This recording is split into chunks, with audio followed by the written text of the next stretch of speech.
ఏదైతే రామనగూడెం గ్రామంలో ఉన్న భూ సమస్య కోసం ఈ రోజుకి 4వ రోజు నిరాహార దీక్ష కొనసాగుతుంది. అదేవిధంగా మా భూములను మేము సాధించేంత వరకు మా పోరాటం కొనసాగుతూ ఉంది. అదేవిధంగా మా యొక్క భూ సమస్యకి మద్దతు ఇచ్చిన CPIML న్యూట్రామకాసి పార్టీకి ప్రత్యేక ధన్యవాదాలు తెలియజేస్తున్నాం. అదేవిధంగా భవిష్యత్తులో ఎటువంటి పోరాటాలకైనా మేము సిద్ధపడినప్పుడు కూడా ప్రజా సంఘాలని కానీ అదేవిధంగా CPIML న్యూట్రామకాసి పార్టీని కానీ మా మద్దతు కోరుతామనేసి తెలియజేస్తున్నాం సార్. అదేవిధంగా మా సమస్యను పరిష్కరించకపోతే భవిష్యత్తులో మేము ఈ ఉద్యమాన్ని తీవ్రతరం చేస్తామనేసి తెలియజేస్తున్నాం.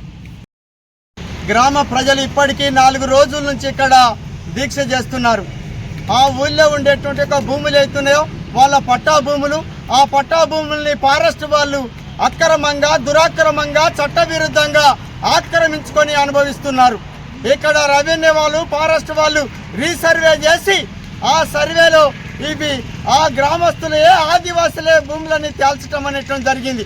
అయినా ఈ భూమి మాకు తక్కువ ఉందని చెప్పి ఫారెస్ట్ వాళ్ళు ఆక్రమించుకొని అనుభవించడానికి వాటిని గుంజుకుంటేందుకు ప్రయత్నం చేస్తున్నారు. ఇది సరికాదని చెప్పి కలెక్టర్ గారు వీళ్ళకి లెటర్ ఇవ్వటం అనేటువంటి జరిగింది. ఆ లెటర్లో ఆ భూమి వీళ్ళదే అని చెప్పి వీళ్ళకి నిర్ణయించడం అనేటువంటి జరిగింది.